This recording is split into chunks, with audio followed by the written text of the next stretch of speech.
ជំរាបសួរបងប្អូនទាំងអស់គ្នាបាទថ្ងៃនេះខ្ញុំមានវីដេអូមួយបាទដែលជាសំណួររបស់បងប្រុសម្នាក់បាទគាត់បានកំងទិញបាទប្រភេទ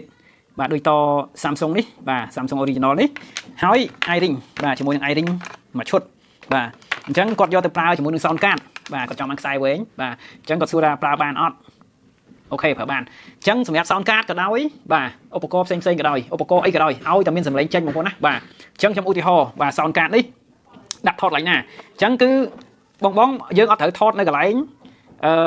នេះគេដាក់ line 1 line 2នេះទេបាទលេងដាក់ថតដាក់កន្លែងហ្នឹងហើយបើយើងប្រើ iRig ណាបាទអញ្ចឹងយើងត្រូវប្រើនេះកន្លែង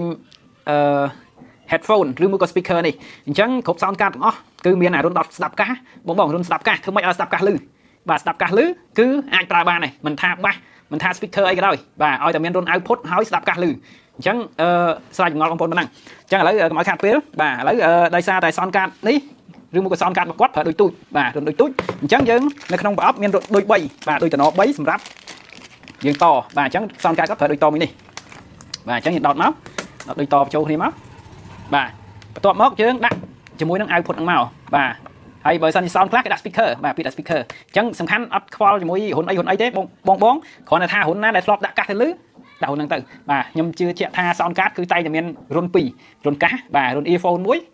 headphone មួយ headset មួយបាទឬមួយក៏រុន earphone មួយរុន speaker មួយបាទអញ្ចឹងបងអាចយកទៅប្រើបានហើយអូខេឥឡូវខ្ញុំភ្ជាប់ជាមួយនឹងទូរស័ព្ទ Samsung បាទបងដោតវាមកបាទបន្ទាប់មកអូខេដោតចូលទូរស័ព្ទយើងមកបាទអញ្ចឹងខ្ញុំដាក់កាសមួយទៀតសិនដើម្បីតេស្តចង់ដឹងថាវាលឺអត់អញ្ចឹងណាបាទខ្ញុំដោតកាសខ្ញុំតេស្តមួយបាទជិតនឹងដែរមកបាទខ្ញុំចុចសិនមានសំឡេងហូរនៅចង្ដៃអត់នេះបងប្អូនណាបាទចុចទៅលើខ្ញុំអត់ដាក់ខ្ញុំជិះដាក់ចម្រៀងបងប្អូនខ្លាចជាប់ copyright បាទជាប់ copyright វីដេអូហ្នឹងបងបាត់ឃើញទេបាទគឺ Facebook ឬ YouTube លុបចោលតែម្ដងបាទអញ្ចឹងលឺទេអូខេអញ្ចឹងឥឡូវខ្ញុំចាប់ដើមថតបាទថតសាកមើលនេះចូលកាមេរ៉ាបងប្អូនបាទអូខេចូលកាមេរ៉ាហើយចុចថតមកបាទថតនេះគឺវា connect នេះវាលោតចែកបាទឥឡូវខ្ញុំចុចសំឡេងហូរនៅចាស់ដៃនេះ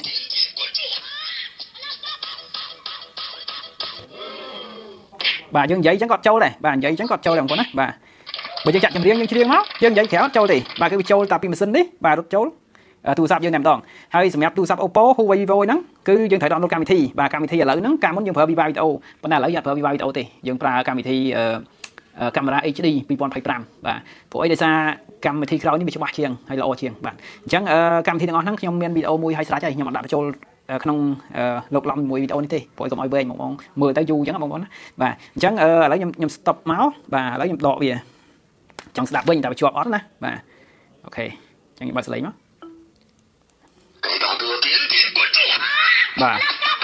បាទលឺបុកបាសស្អាតតែម្ដងបងប្អូនសម្រាប់ iPhone និង Samsung គឺលឺស្អាតលេខ1តែម្ដងបាទលឺច្បាស់បាទឥឡូវខ្ញុំតេស្តតែប៉ុណ្ណេះចុះហើយសម្រាប់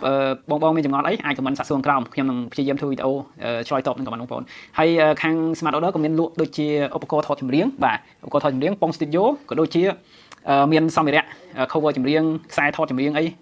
ច្រើនប្រភេទបងអាច comment សាកសួរក្រោមឬមួយក៏ឆាតចូល page ឬមួយក៏តាម TikTok តាម Telegram អីចឹងទៅបាទហើយសូមកុំភ្លេចបាទជួយ share ម្នាក់មួយផងដើម្បីឲ្យបងផ្សេងទៀតគាត់កំពុងតែស្វែងរកនឹងបានឃើញបាទអរគុណច្រើនជម្រាបលាបាទ